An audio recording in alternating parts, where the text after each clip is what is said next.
क्या statement ಹೇರೆ heads-up ಗೌರವಾನ್ವಿತ ಮುಖ್ಯಮಂತ್ರಿ ಅವರೇ ಹೆಡ್ಸಪ್ ನಾಚಿಕೆ ಪಡಬೇಕು. ಇದೆಲ್ಲವನ್ನು ನಾವು ನೋಡ್ತಾ ಇದ್ರೆ ಏನಿಸ್ತದೆ ಇಲ್ಲಿ ಖಂಡಿತವಾಗ್ಲೂ ಇದರ ಹಿಂದೆ ಯಾವುದೋ ದೊಡ್ಡ ದೊಡ್ಡ ವ್ಯಕ್ತಿಗಳೆಲ್ಲ ಇನ್ವಾಲ್ವ್ ಆಗಿದ್ದಾರೆ. ಧರ್ಮಸ್ಥಳದ ಇನ್ಸಿಡೆಂಟ್ ಬಗ್ಗೆ ಸಾಕ್ಷಿ ಹೇಳೋದಕ್ಕೆ ಮುಂದೆ ಬಂದಿರುವಂಥ ಸಾಕ್ಷಿದಾರನಿಗೆ ಏನಾದರೂ ಆಗಬಾರ್ದಂಥದ್ದು ಏನಾದರೂ ಆಗಿದ್ರೆ ಕರ್ನಾಟಕ ವಿಪರೀತವಾಗಿರ್ತಕ್ಕಂಥ ಪರಿಣಾಮಗಳನ್ನು ಎದುರಿಸ್ಕೊಳ್ಬೇಕಾಗ್ತದೆ.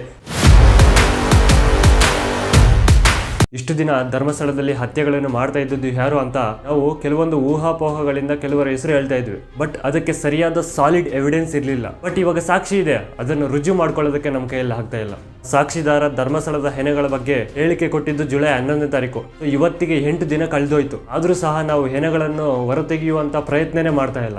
ಇದಕ್ಕೆ ನಾವು ನಾಚಿಕೆ ಪಡಬೇಕು ಇಲ್ಲ ದುಃಖ ಪಡಬೇಕು ನನಗಂತೂ ಅರ್ಥ ಆಗ್ತಾ ಇಲ್ಲ. ನಮ್ಮ ಗೌರ್ಮೆಂಟ್ ಸರಿ ಇಲ್ಲ, ಪೊಲೀಸ್ ಡಿಪಾರ್ಟ್ಮೆಂಟ್ ಈ ಕೇಸ್ನ ಬಗ್ಗೆ ಸರಿಯಾಗಿ ಕೇರ್ ಮಾಡ್ತಾ ಇಲ್ಲ ಅಂತ ಕೆಲವರು SIT ರಚನೆ ಮಾಡಬೇಕಂತ ಒತ್ತಾಯ ಮಾಡಿದ್ರೆ ಅದಕ್ಕೆ ಸಿದ್ದರಾಮಯ್ಯನವರು ನಿನ್ನೆ ಪ್ರೆಸ್ ಮೀಟ್ನಲ್ಲಿ ಕೊಟ್ಟಿರುವಂಥ ಒಂದು ಹೇಳಿಕೆಯನ್ನು ನಾವು ಕೇಳಿದ್ರೆ ನಾಚಿಕೆ ಪಡಬೇಕು ನಿಜವಾಗ್ಲಿ. ಅವ್ರು ಏನು ಹೇಳ್ತಾರೆ ಗೊತ್ತಾ, SIT ರಚನೆ ಮಾಡಲ್ಲ, ಪೊಲೀಸ್ ತನಿಖೆ ನಡೀತಿದೆ, ತನಿಖೆ ಆದಮೇಲೆ ಅವ್ರು ಕೊಡೋ ವರದಿ ಆಧಾರದ ಮೇಲೆ SIT ರಚನೆ ಮಾಡಬೇಕೋ ಬೇಡವಾ ಅಂತ ಹೇಳ್ತಾರೆ. ವಾಹ್, ಕ್ಯಾ ಸ್ಟೇಟ್ಮೆಂಟ್ ಹೇರೆ ಹೆಡ್ಸಪ್ ಗೌರವಾನ್ವಿತ ಮುಖ್ಯಮಂತ್ರಿ ಅವರೇ ಹೆಡ್ಸಪ್ ನಾಚಿಕೆ ಪಡಬೇಕು. ಏನು ಪೊಲೀಸ್ ತನಿಖೆ ನಡೀತಿದ್ದೀರಿ?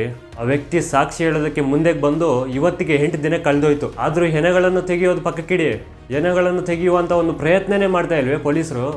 ಇನ್ನೇನು ಪೊಲೀಸ್ ತನಿಖೆ ಮಾಡ್ತಾ ಇದ್ದಾರೆ? ನಮ್ಮ ಕರ್ನಾಟಕದ ಗೌರ್ಮೆಂಟ್ನನ್ನು ನೋಡಿ ನಿಜವಾಗ್ಲೂ ನಾವು ನಾಚಿಕೆ ಪಡಬೇಕು. ನಾನು ಪ್ರೆಸೆಂಟ್ನಲ್ಲಿರ್ತಕ್ಕಂಥ ಗೌರ್ಮೆಂಟ್ನನ್ನು ಮಾತ್ರನೇ ಬ್ಲೇಮ್ ಮಾಡ್ತಾ ಇಲ್ಲ, ಅಪೋಸಿಷನ್ ಪಾರ್ಟೀಸ್ನು ಕೂಡ ಬ್ಲೇಮ್ ಮಾಡ್ತಾ ಇದ್ದೀನಿ.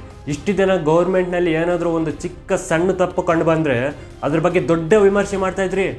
ಇವತ್ತು ಯಾವ ಮೂಲೆಯಲ್ಲಿ ಸೇರ್ಕೊಂಡಿದ್ದೀರಾ ಹೋಗ್ಬಿಟ್ಟು ನೀವೆಲ್ಲ? ಇದ್ರ ಬಗ್ಗೆ ಒಂದು ವರದಿ ಆದ್ರೂ ಕೊಡ್ತಾ ಇದ್ದೀರಾ ನೀವು? ಗೌರ್ಮೆಂಟ್ನ ವಿರೋಧವಾಗಿ ಯಾವುದಾದ್ರೂ ಒಂದು ವಿಮರ್ಶೆ ಆದ್ರೂ ಮಾಡ್ತಾ ಇದ್ರೆ ನೀವು? ಅಪೋಸಿಷನ್ ಪಾರ್ಟಿಯಲ್ಲಿರೋರು ನೀವು. ಗೌರ್ಮೆಂಟ್ ತಪ್ಪು ಮಾಡದೆ ನೋಡ್ಕೊಳ್ಳೋದ್ರಲ್ಲಿ ನಿಮ್ದು ದೊಡ್ಡ ಪಾತ್ರ ಇರ್ತದೆ. ಅದರಲ್ಲಿ ನೀವು ಅದ್ರ ಬಗ್ಗೆ ಕೇರ್ ಮಾಡ್ತಿಲ್ಲ ಅಂದ್ರೆ ನಿಜವಾಗ್ಲೂ ನಿಮ್ಮನ್ನು ನೋಡಿ ಕೂಡ ನಾವು ನಾಚಿಕೆ ಪಡಬೇಕು. ಅಂಡ್ ಇವೆರಡೂ ಪಕ್ಕಕ್ಕಿಡಿ. ಸರ್ಕಾರ ಸರಿಯಿಲ್ಲ ಓಕೆ, ಅಪೋಸಿಷನ್ ಪಾರ್ಟೀಸು ಸರಿಯಿಲ್ಲ ಓಕೆ, ಆದರೆ ಇವೆರಡರನ್ನು ಕಂಟ್ರೋಲ್ ಮಾಡ್ತಕ್ಕಂಥ ಮೀಡಿಯಾ ಕೂಡ ಇವತ್ತು ಸರಿಯಾಗಿ ಕಾರ್ಯನಿರ್ವಹಿಸ್ತಾ ಇಲ್ಲ. ಅದಕ್ಕೆ ನಿಜವಾಗ್ಲೂ ಪ್ರತಿಯೊಬ್ಬರು ನಾಚಿಕೆ ಪಡಬೇಕು. ಏನೋ ಪ್ರಜಾಪ್ರಭುತ್ವದ 4ನೇ ಅಂಗ ಮೀಡಿಯಾ. ಇವತ್ತು ಕೇರಳದ ಮೈನ್ ಸ್ಟ್ರೀಮ್ ನ್ಯೂಸ್ ಚಾನೆಲ್ಗಳಲ್ಲಿ ಈ ವಿಷಯನೇ ಹಾಟ್ ಟಾಪಿಕ್ ಆಗಿದೆ.